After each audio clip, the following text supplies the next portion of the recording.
Today we're in the historic Over-the-Rhine neighborhood where Ensemble Theatre Cincinnati has entertained and inspired audiences for more than 30 years. I'm joined by Lynn Meyers, the producing artistic director of Ensemble Theatre Cincinnati. We're going to talk about a lot of things, but first I'm going to start by saying congratulations for receiving the 2019 Governor's Award for the Arts in Ohio for Arts Educations. Congratulations. Thank you so much. We're so grateful. That's super cool. Now, okay, we're going to do a little bit of backtracking for a moment. Can you tell us how the Ensemble Theatre Cincinnati came into existence, and how did the dream of a contemporary theater company become a reality? Absolutely. So many years ago, a little over 30 now, years ago, there were a group of professional artists in town, wonderful actors, designers, playwrights, and they wanted a home where they could work consistently, so they could stay and live and work in this area. And the wonderful Cincinnati Playhouse was there, has been there for over 50 years, but they didn't hire a lot of local actors. So actors who had their equity card, their SAG card, they wanted to live and work here. So the dream became start a company that's dedicated to hiring local professionals, which retains talent, which grows the economy, and gives these wonderful people a great place to work. So the founding artists connected with two wonderful families who were philanthropists, and that was John and Ruth Sawyer and Mary Taft Mahler, Murph Mahler, and Ken Mahler. And the two of them put together an enormous amount of backing for the organization, bought the building. And it came to being from the passion of these donors and the incredible passion of these artists who wanted a home, a wonderful place to do work. And it didn't start out as a contemporary theater, but then it grew into that by kind of the simple nature of where we are and the change we wanted to make. So the theater was in existence for 10 years before I came in, and it was my joy to build on the foundation that had been laid in those first 10 years. And I love that. And one of the core beliefs of the Ensemble Theatre Cincinnati is that art and art making can be a catalyst for urban revitalization and growth. How does that impact the type of work that you produce? It's completely at the core of everything we do. The fact that we are an evolving world, that we continually change, the fact that we have new ideas, new goals, we have new problems to solve. These things that affect our country, that affect our city, and particularly our region, those are core to who and what we are. So you do a play like Luna Gale when you're the Center for the Opioid Crisis, right? You do a play like Next Fall and Hedwig when you're looking at gender bias and people not understanding. You do The Wolves when you want to bring contemporary women's thoughts to the stage. So it's about the producing that we do, but it's also about the education. From the early days of this theater program, of this theater's existence rather, they had an arts education program. As broke as this theater was when we came into it, they never diminished that arts education program. So I see us as a leader, certainly in the fact that we stayed when others ran away from Over-the-Rhine. I mean, we stayed. And there was a lot of question and a lot of discussion about whether or not Over-the-Rhine could ever recover. And our faith was that it couldn't help but recover. It wasn't going to disappear. So it had to get better.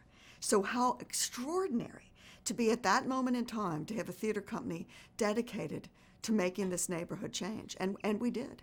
And now owning 40% of the block that's the gateway to Over-the-Rhine, we are clearly the welcome mat to the neighborhood. You really are.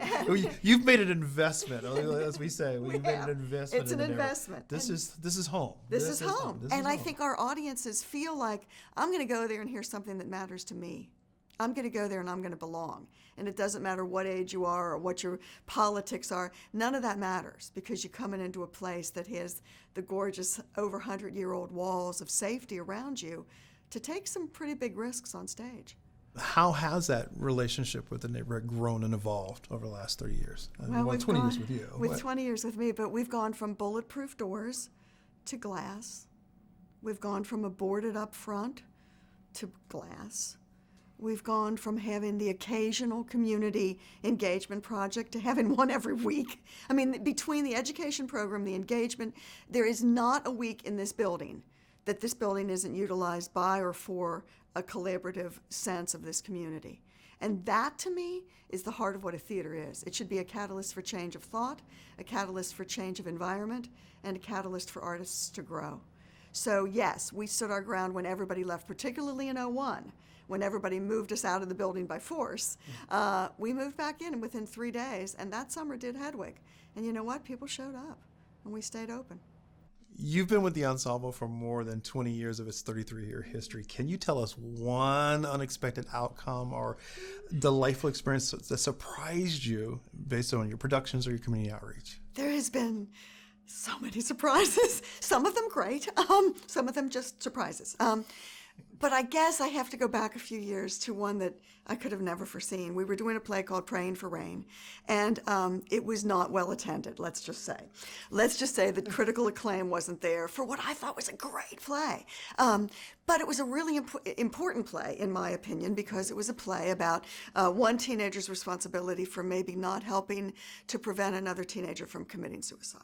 Okay, so not exactly joyous material in the middle of January in Cincinnati. I'll give you that.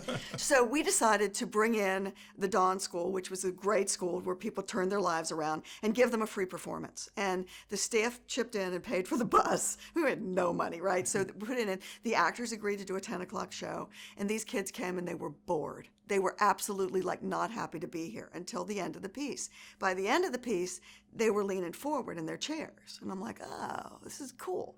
So the next morning I get a call, 8 o'clock in the morning. I walk in, the phone's ringing. It's a teacher from the school. And she starts saying, it's that play, and so-and-so. And I won't mention his name, but she said, so-and-so was the third strike. He threw a chair through the homeroom window this morning. We called the police. But before the police took him away, we asked him why. And he said it was that, I'll clean up the language, blankety blank blank play. That he had it all planned, everything was set, and that blankety blank play meant he couldn't do it.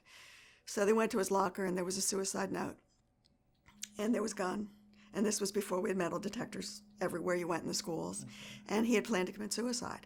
But he realized from seeing that play that all the people that were making his life miserable were going to get to continue. So he had to stick around. And Robert Louis Vaughan, who wrote that play, could have never dreamt of that. Bringing in kids for free on a dark and gloomy January morning, we could have never dreamt of that. Of saving that one life. But now he's married and has 2 children of his own and is still in the area.